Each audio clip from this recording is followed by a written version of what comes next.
Hello friends, welcome to channel Final Try. आजच्या व्हिडिओमध्ये आपण इंटिग्रेशनचा पुढचा टॉपिक डेफिनाइट इंटिग्रेशन बघत आहोत.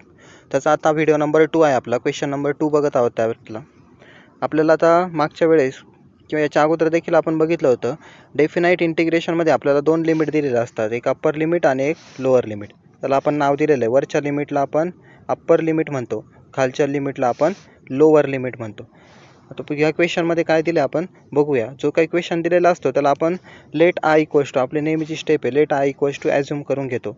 त्यानंतर सेकंड स्टेपला आपण बघतो की कोणता फॉर्म्युला वापरून आपल्याला ॲन्सर भेटू शकतं. त्यासाठी आपल्याला अगोदर फंक्शन बघायचं असतं. फंक्शन इथे आपल्याला दिलं एक्स रेस टू समथिंग, आपल्याला इथे दिसते.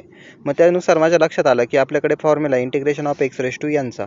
काय फॉर्म्युला आहे? X raise to n+1 upon n+1 हे त्याचा ॲन्सर येतं. मग आता तो फॉर्म्युला वापरून मी याचं सोल्युशन फाइंड करू शकतो. परंतु आपला जो एक्स रेस टू एन आहे तो डिनॉमिनेटरला आहे, तो आपल्याला न्यूमरेटरला घेऊन जावा लागेल. म्हणून मग न्यूमरेटरला घेऊन गेलो मी.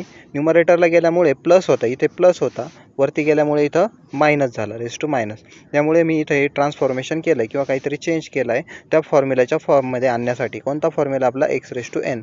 एक्स रेस टू एनच्या फॉर्ममध्ये आता हे आपलं आलेलं आहे. त्यानंतर आता आपण इंटिग्रेशन घेणार आहोत. त्याआधी आपलं इथं अप्पर लिमिट आहे 9, लोअर लिमिट आहे 4. हे काय लिमिट कोणते ते मी फक्त इथं आपल्याला सांगितलं आहे. त्यानंतर एक्स रेस टू एनच्या फॉर्म्युलाने या स्टेपला मी त्याचं ॲन्सर फाइंड केलं आहे. ॲन्सर फाइंड केल्यानंतर ही जी लिमिट आपल्या इंटिग्रेशन साईनच्या तिथे दिलेलं असतं, म्हणजे लेफ्ट साईडला दिलेलं असतं, ते आपण ब्रॅकेट करून राईट साईडला इथे लिहितो. त्यानंतर एक्स रेस टू n+1 इथं केलं आहे, खाली n+1 केलं आहे. ते सॉल्व केल्यानंतर इथं या स्टेपला आपण ते सॉल्व कसं करायचं ते दिलेलं आहे. -3 + 2 अपॉन 2 न्यूमरेटरला एक्स रेस टू, त्यानंतर डिनॉमिनेटरला पण -3 + 2 अपॉन 2. त्याचं ॲन्सर येतं -1/2 -1/2. Limit as it is. त्यानंतर हा डिनॉमिनेटरचा जो 2 आहे, हा 2 मी फक्त इथं लिहिला आहे.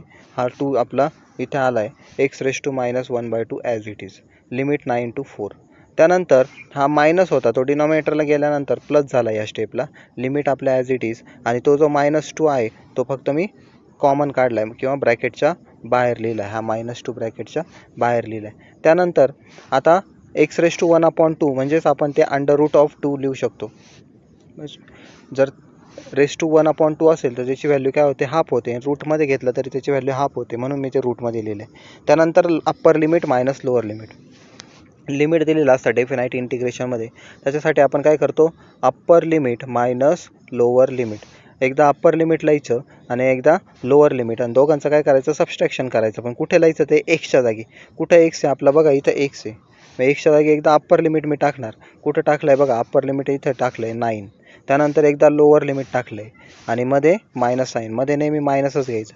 हे सॉल्व केल्यानंतर याचा ॲन्सर काय भेटतं? कॅल्सिट आपल्याला येऊन जाईल. फायनल ॲन्सर मला भेटलं आहे -2.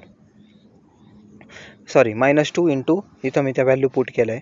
त्या व्हॅल्यू पुट केल्यानंतर हे आपण इथं आता सॉल्व करणार. डायरेक्ट कॅल्सिट टाकलं तरी तुम्हाला ॲन्सर भेटून जाईल. आणि फायनल ॲन्सर मला भेटलं आहे 1/3. I equals to 1/3. अशा पद्धतीने आपण हा क्वेश्चन सॉल्व करू शकतो. आणि इथे सर्वात महत्त्वाचं, आपण जसं इंटिग्रेशनमध्ये +c लिहायचं शेवटला, +c इथं लिहायचा नसतो.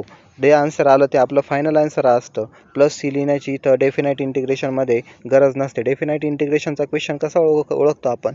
तिथं लिमिट दिलेलं असतं, अप्पर लिमिट आणि lower limit. Thank you friends for watching video.